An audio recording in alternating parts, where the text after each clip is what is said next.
At my husband's funeral, I heard a whisper my name, and then a warning. Don't trust the children. I thought grief was playing tricks on me, until I discovered the will, the lies, and the voice he left behind. What happened next changed everything. The rain had just stopped when they lowered the casket into the ground. The clouds above still hung heavy, as if reluctant to let go of the man we were burying. My husband, Richard, was gone. 50 years of marriage, gone in the silence between heartbeats. Around me stood our children. Thomas, the eldest, who always carried himself like a man who had already inherited the world. Anna, soft-spoken but sharp in the eyes. And Rebecca, the youngest, who seemed distant, her phone clutched tighter than her father's photograph. I tried to hold myself together. My fingers trembled as I clutched the black lace of my veil, watching the priest mumble the final prayer. The world seemed hollow, like all the sounds were far away until something impossible happened. A whisper. Faint. Like the echo of a memory. Don't trust the children. I froze. My body went cold. I turned quickly, expecting someone behind me, but everyone stood still, staring ahead at the grave. No one had spoken. No one even moved. Yet I heard it, I swear I heard it, Richard's voice. My heart raced so fast it hurt. I wanted to believe it was grief, that my mind was playing tricks, but the tone, that familiar, calm, warning tone, it was unmistakable. He had whispered to me 1,000 times before bedtime in that same way. Thomas noticed me trembling and placed a hand on my shoulder. "Mother, you should sit down," he said softly. His voice sounded rehearsed, controlled. "I'm fine," I lied, though my legs felt like glass. The coffin disappeared beneath the dirt, each thud of earth landing like a hammer against my chest. But inside, something shifted, a fear I couldn't name. I watched my children's faces closely. None of them cried. Thomas just nodded at the gravediggers, impatient. Anna scrolled through her phone behind her dark sunglasses. Rebecca stood further back, arms crossed, her gaze elsewhere. That whisper echoed again in my mind. Asterisk, don't trust the children. Asterisk, why would Richard say that? My husband adored them. Even when they disappointed him, he always defended them. So why this? Why now at his funeral?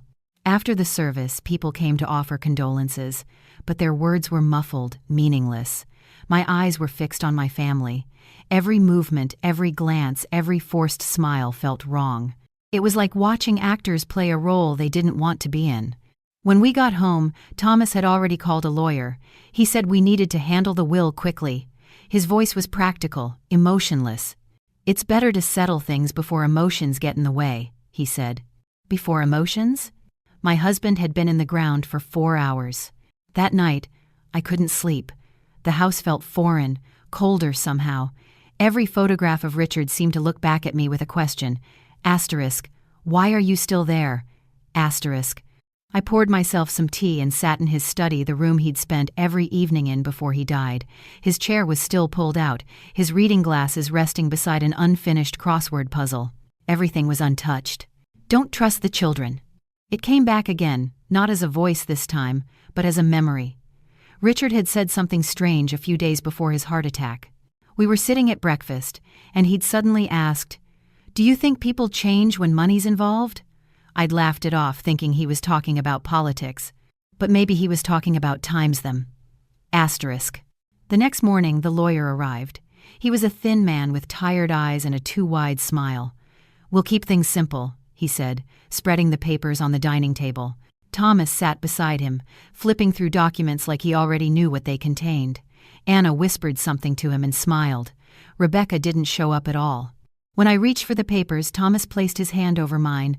"Mother," he said gently, "you don't have to read all that. Dad already made everything clear before he passed." Something inside me twisted. "I'll read it," I replied. He hesitated, then leaned back, still smiling. "Of course." As I read the first lines of the will, my heart dropped. Everything, the house, the savings, the stocks, was to be divided equally among the children. There was only one note mentioning me. Asterisk.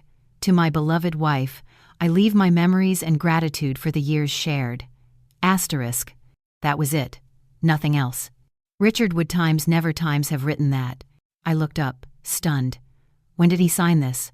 2 weeks before he passed, Thomas said. That's impossible. He could barely hold a pen that week. The lawyer cleared his throat. He dictated most of it. Your son helped him finalize the documents. My fingers went numb. I looked at Thomas, who avoided my eyes. That whisper in the cemetery, it wasn't my imagination. Richard was warning me. That night, I sat again in his study, staring at the documents. I felt the loneliness of the house press against my chest.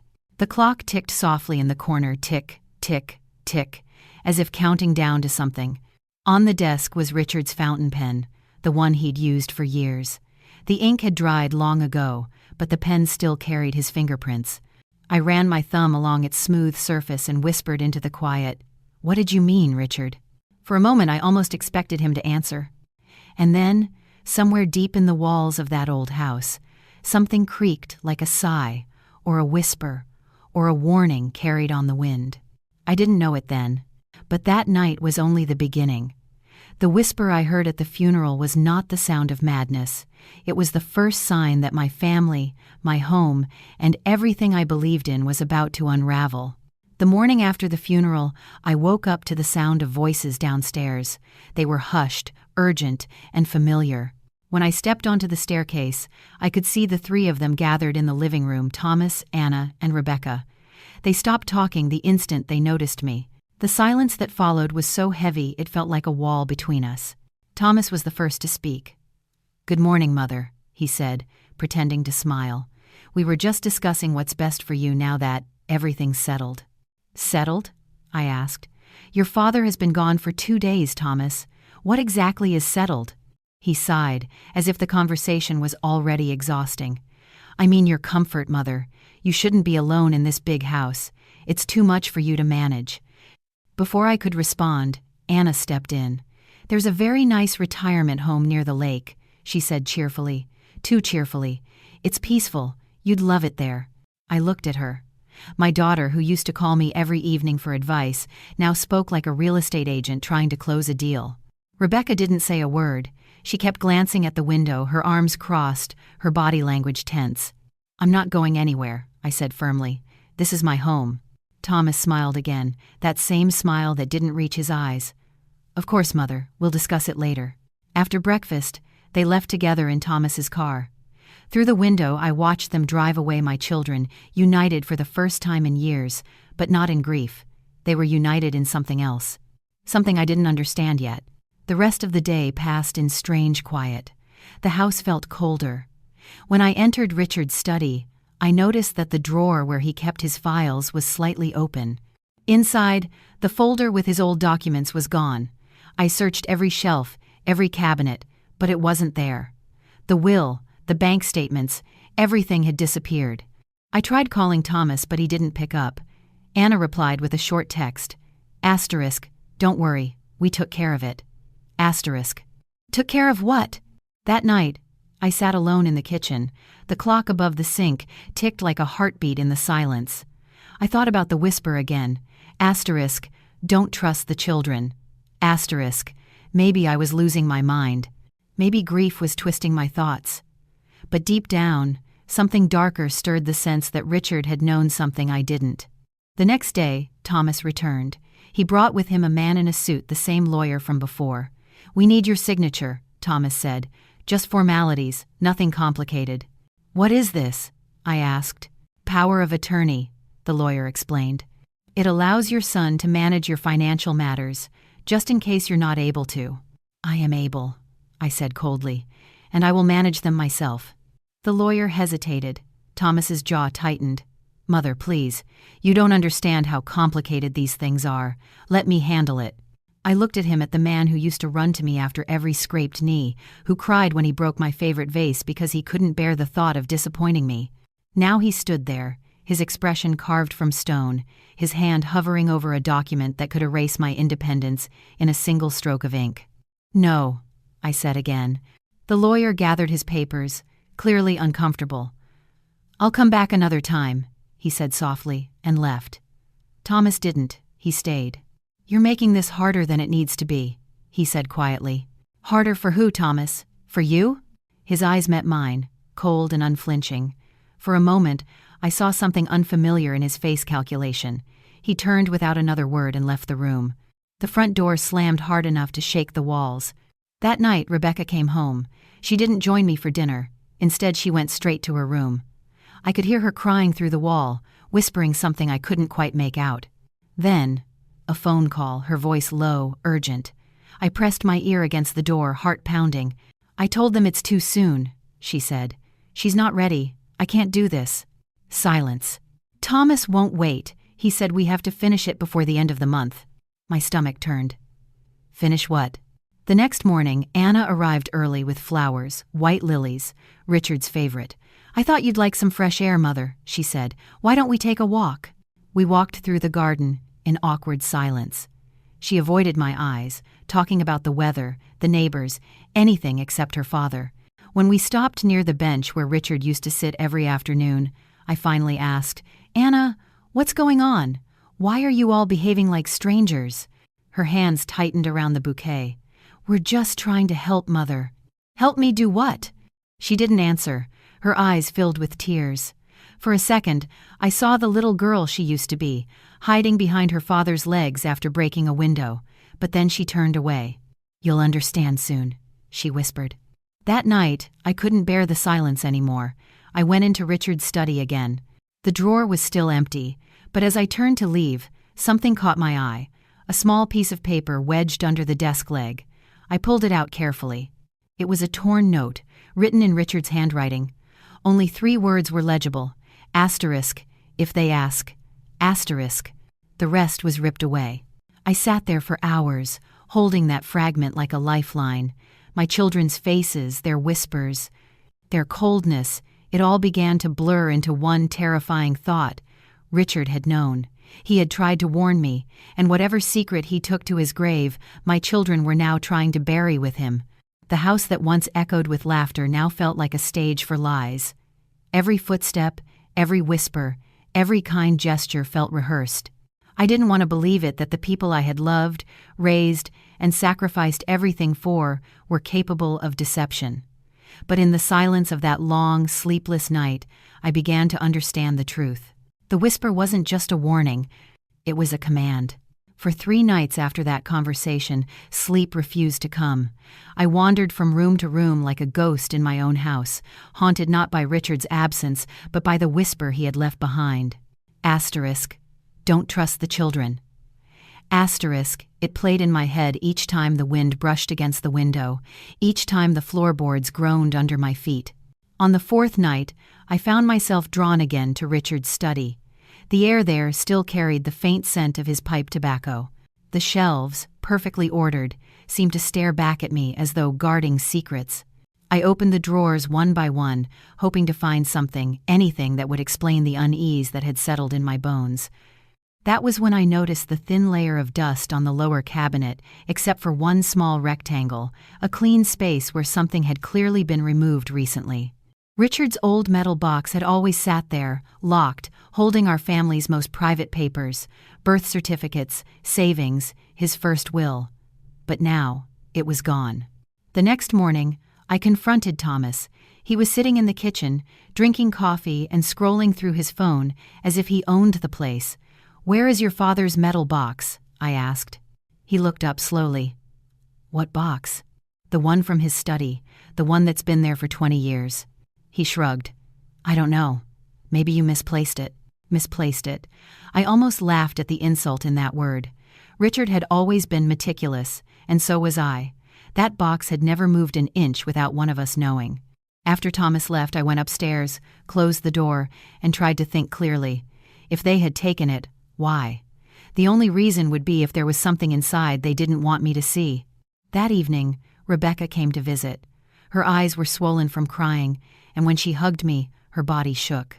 "Mom," she whispered, "please don't fight with Thomas. He's just trying to protect you." "Protect me from what?" She didn't answer. Instead, she reached into her purse and handed me a small folded note. "Dad wanted you to have this. He told me a week before he died, but I was scared to give it to you." I opened it. The handwriting was unmistakably Richard's strong, deliberate, a little shaky toward the end. "Is greater than, if anything happens to me. Look in the old dictionary. The truth is hidden there. The old dictionary." My breath caught. It was the huge leather-bound Oxford dictionary Richard kept on the bottom shelf of his bookcase. We used to joke that it was so heavy it could survive an earthquake. As soon as Rebecca left, I went straight to the study. I pulled the dictionary down, nearly dropping it under its own weight. When I opened it, a small envelope slipped out and landed on the floor. Inside was a single sheet of paper, an older version of his will. My hands trembled as I read. In this version, everything, the house, the savings, the accounts, was left to times me. Asterisk. Not a single word about dividing assets among the children. At the bottom was his signature, dated 6 months before he died. The document Thomas and the lawyer had shown me was dated only 2 weeks before his death. 6 months ago, Richard was still strong, still walking, still thinking clearly. 2 weeks ago, he couldn't even write his own name. My heart pounded so hard I could hear it echoing in my ears. My husband hadn't changed the will. Someone else had. I spent hours comparing the handwriting, the ink, the wording. The newer document had tiny differences the way Richard's name was written, the spacing of his letters. It wasn't his style. I knew because I'd spent half a century watching him write grocery lists, love notes, even the names of our grandchildren in birthday cards. When I finally looked at the bottom of the forged will again, I noticed something chilling the witness signature. It was Thomas's. My throat went dry. I placed both wills side by side and stared at them until dawn. The whisper in the graveyard wasn't madness. It was Richard's warning, echoing from the silence. Asterisk, don't trust them. Asterisk, but what did they plan to do next? The next afternoon, Thomas returned with Anna. They said they wanted to finalize some banking matters. I told them I needed time. They exchanged a look, a silent, knowing glance that made my stomach twist. When I asked for copies of all documents related to the will, Thomas said, "They're with the lawyer. Then I'll call him myself." He smiled thinly. "That's not necessary. You can trust me." Those words, "times you can trust me," times sounded almost rehearsed. After they left, I locked the door and hid the original will inside Richard's old violin case. I had no plan yet, only instinct. I needed proof. I needed time. And most of all, I needed to find out what else my husband had left behind because if he had hidden one secret, there might be more. As I sat there in the dim light of the study, I whispered into the silence, "Richard, what else did they do?" And in that moment, as the wind rustled through the curtains, I could almost swear I heard it again, that same faint, fragile voice. "Keep looking." The morning light crept across the floorboards of Richard's study like a slow uncovering of truth. Dust motes shimmered in the air, and for the first time in weeks, I felt something other than fear, a pulse of determination. The will was only one piece of the puzzle. I could feel it in my gut. Richard had always been careful, always one step ahead of everyone, even his own family. If he had left me a warning, then somewhere he must have left the full truth. I began searching every inch of that room. Every book, every drawer, every framed photograph was taken down and inspected. Hours passed. My back ached, and the house outside grew quiet, too quiet. I could hear the ticking of the grandfather clock in the hallway, slow and deliberate, like it was keeping time with my heartbeat. And then I found it. Inside the bottom drawer of Richard's desk, taped to the underside, was a small black object, his old digital recorder. I remembered it clearly. He used to carry it around for notes, voice memos, and sometimes little messages he'd record for himself when ideas came late at night. He hadn't used it in years or so, I thought. The recorder was dusty, but when I pressed the power button, the small screen flickered to life. One file was stored inside, dated only times 2 days before his death. Asterisk, my fingers trembled as I hit play. At first, there was only the sound of static. Then, Richard's voice came through weak, strained, but unmistakably his. "If you're hearing this, it means I didn't have time," he said. My heart clenched. "Margaret, I know what they're planning." I froze. He coughed, a deep, painful sound. "Thomas came by today. He brought the lawyer. They want me to change the will. They said it's for convenience, that it would make things easier for you later. But I can see it in their eyes, they're not doing this for you." My breath caught. "They think I'm old." Confused. "Maybe I am, but I'm not blind." He took a long, shaky breath. I overheard Anna and Thomas arguing, something about the house, the accounts. Rebecca tried to stop them. She has a good heart, but she's afraid. They're planning to move you out after I'm gone, sell everything, and keep the money. Tears filled my eyes. I pressed my hand against my mouth, stifling a cry. Don't trust them, he said again, his voice trembling. Not until you've seen the truth with your own eyes. There's another document, the real will, hidden in the dictionary. I knew you'd find it. You always find everything. He paused for a long moment, and when he spoke again, his tone softened. I'm sorry I didn't tell you sooner. I wanted to believe they'd come to their senses. But greed, it changes people. I see it now. Please, promise me you won't sign anything until you're sure. And Margaret, whatever happens, don't let them turn you into a victim. You're stronger than all of them. The recording ended with a quiet click. I sat there in the silence, unable to move. It felt like Richard had come back for one last conversation, one last moment to hold me steady before the storm. My body shook with a mix of grief and rage. They had looked me in the eyes, hugged me, called me mother, and lied. My own children. Outside, a car pulled into the driveway. I jumped up, quickly hiding the recorder in the pocket of my cardigan. From the window, I saw Thomas stepping out of his car with a folder under his arm. Anna followed, her face pale, eyes darting nervously. I didn't have time to think. I slipped out the back door and waited behind the garden shed. From there, I could hear their voices through the open kitchen window. Where is it? Thomas snapped. I told you she doesn't have it, Anna whispered. She's not stupid, Anna. If Dad really left something behind, she's already found it. A pause. The sound of drawers opening, doors slamming. What if she talks to the police? Anna asked. Thomas's voice hardened. There's no proof. Everything's legal on paper. She'll sound delusional, old, emotional. No one will believe her. For a moment, I couldn't breathe. My own son was preparing to erase me not just from the will, but from credibility itself. To make me sound insane. They searched the house for nearly an hour before finally leaving. When I stepped back inside, my hands were trembling so violently that I could barely close the door behind me. But the fear that had followed me for days was now turning into something sharper, stronger resolve. I replayed the recording 3 more times that night. Each time, I caught small details in Richard's voice. Exhaustion, fear, love. He had known they were coming for me. And even from beyond the grave, he had left me a weapon, the truth. By midnight, I had a plan. I transferred the audio file to my old laptop, made 2 backup copies on USB drives, and hid them in different parts of the house. Then, I locked the recorder away in my sewing box, the one place none of them would ever bother to look. As I sat in bed, staring into the darkness, I whispered, "Thank you, Richard." For the first time since the funeral, I didn't feel alone. But I also knew that when the morning came, everything would change, because now I wasn't just a grieving widow. I was a woman with proof, and that made me dangerous. Morning came with a kind of silence that didn't belong to this house. No birds outside, no ticking clock, only the sound of my own breathing.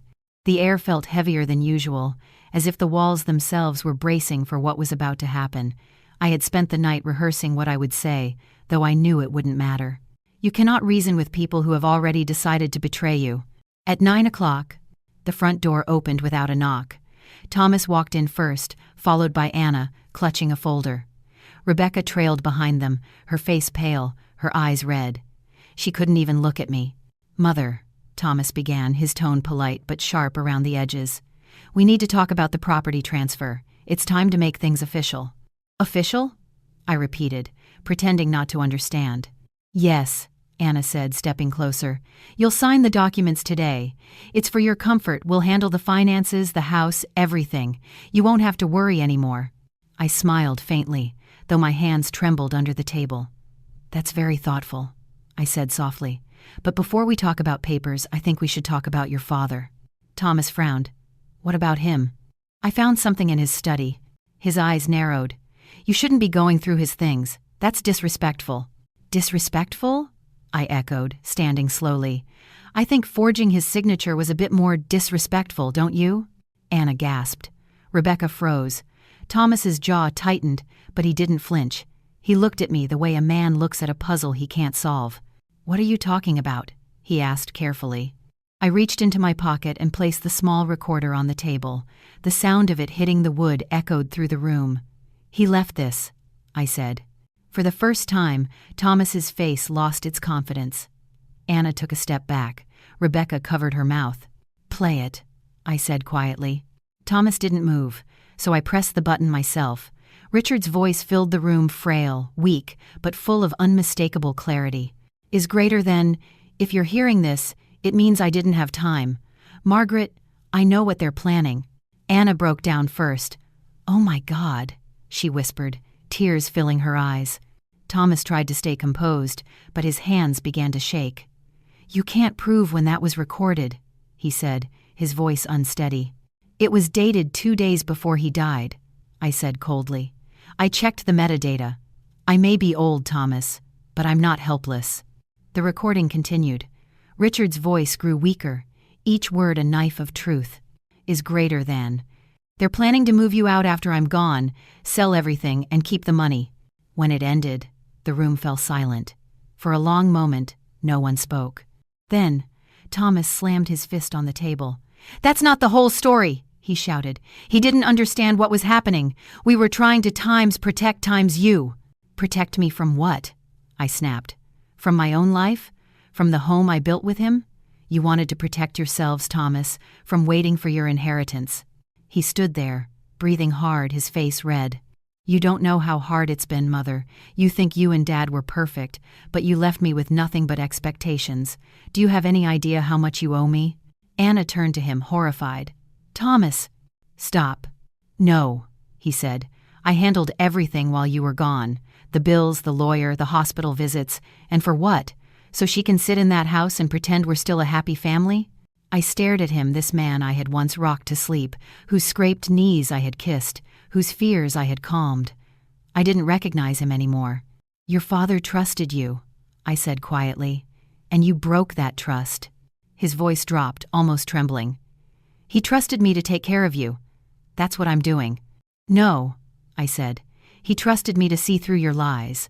Rebecca burst into tears. "I told you this would happen," she cried. "I told both of you." She turned to me, her face soaked in guilt. "Mom, I tried to stop them, I really did. They said it was just paperwork, that you'd still have everything. I didn't know about the forgery, I swear." Thomas glared at her. "Rebecca, don't." But it was too late. The truth was out. Anna sank into a chair, her voice shaking. "He made us do it, Mother. Thomas said it was the only way to keep things together. Dad wouldn't listen to reason, and we were desperate." "Desperate for what?" I asked. "For control," Anna whispered. The house went still again. Thomas's expression hardened. "What are you going to do now? Call the police? They won't believe you. You think they'll take your word over mine? You're a grieving widow. They'll say you're confused." I stepped closer, my voice low and steady. "Maybe, but I don't need them to believe me. I just need them to hear your father's voice." He froze. "I sent a copy of the recording to our family lawyer this morning," I continued, "and another to your father's accountant. If anything happens to me, anything at all, that recording will go public." Thomas's face went pale. "I'm not afraid of you, Thomas," I said softly. "You've already taken the one thing I loved most. You can't take anything else from me." Anna sobbed quietly. Rebecca stared at the floor. Thomas turned away, his shoulders trembling, torn between rage and shame. For a long time, no one said a word. Finally, I spoke again, my voice almost a whisper. "Your father wanted to test you," I said, "and now we know who you've become." When they left that afternoon, the house felt emptier than ever, but for the first time in weeks, the air didn't feel poisoned. It felt clean, even if it carried the scent of endings. I sat alone in the quiet, listening to the echo of Richard's voice still playing in my memory. Asterisk, don't trust the children. Asterisk, he had been right. But even in betrayal, there was truth, and I had found it. The house was silent again after they left, but this silence was different, not heavy with fear, but hollow, echoing through every room that had once been filled with laughter. The air felt strange, thinner somehow, as if a storm had passed through and taken everything with it except me. I sat by the window, watching the long shadows stretch across the garden where Richard used to prune the roses. For the first time in years, I felt older than my age. That night I couldn't sleep. Every word from that confrontation replayed in my mind.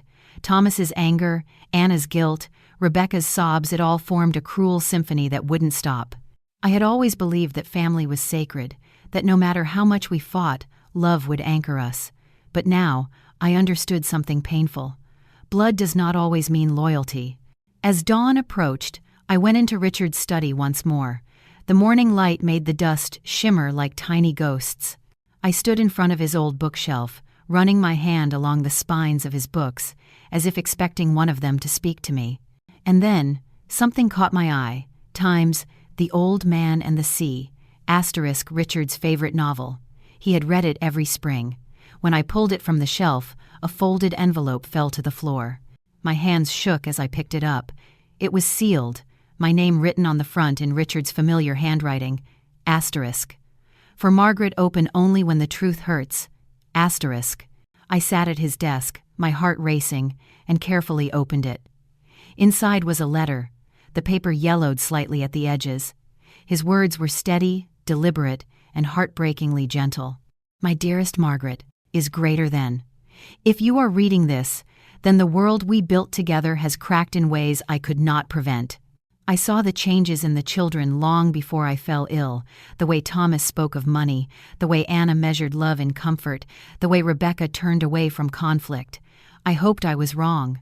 I prayed I was imagining things, but the truth is, greed grows quietly.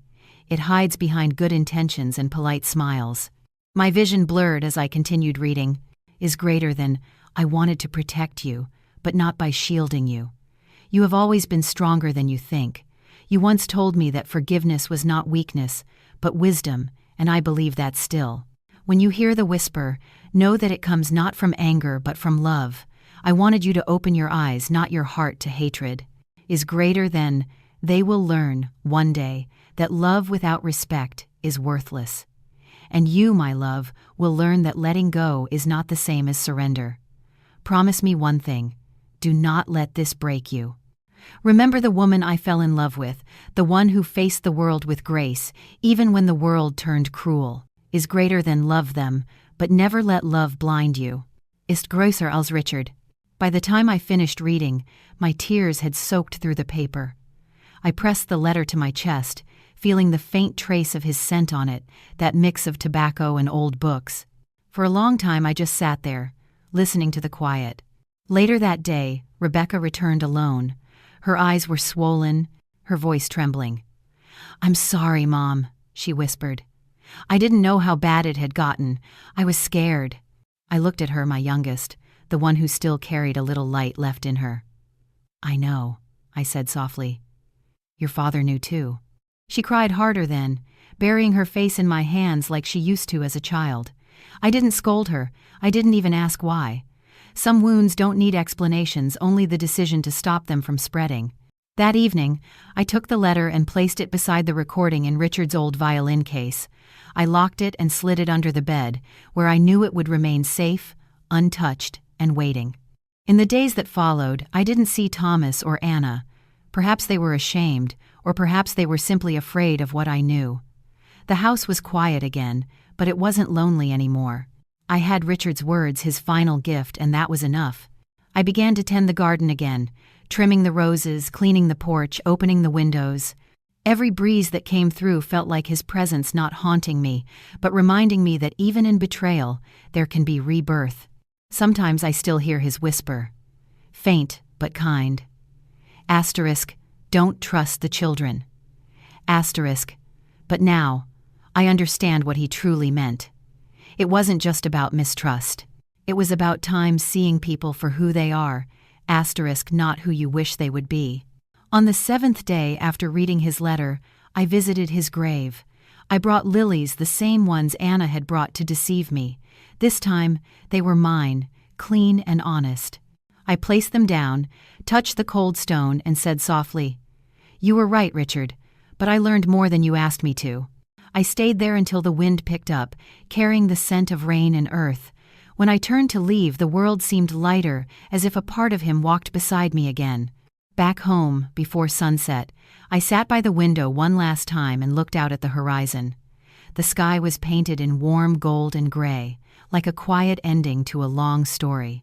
I thought about everything that had happened, the lies, the whispers, the letter, the truth. And then, almost without meaning to, I smiled. Because betrayal had not destroyed me. It had revealed me. And sometimes, the deepest pain doesn't break you, it wakes you up.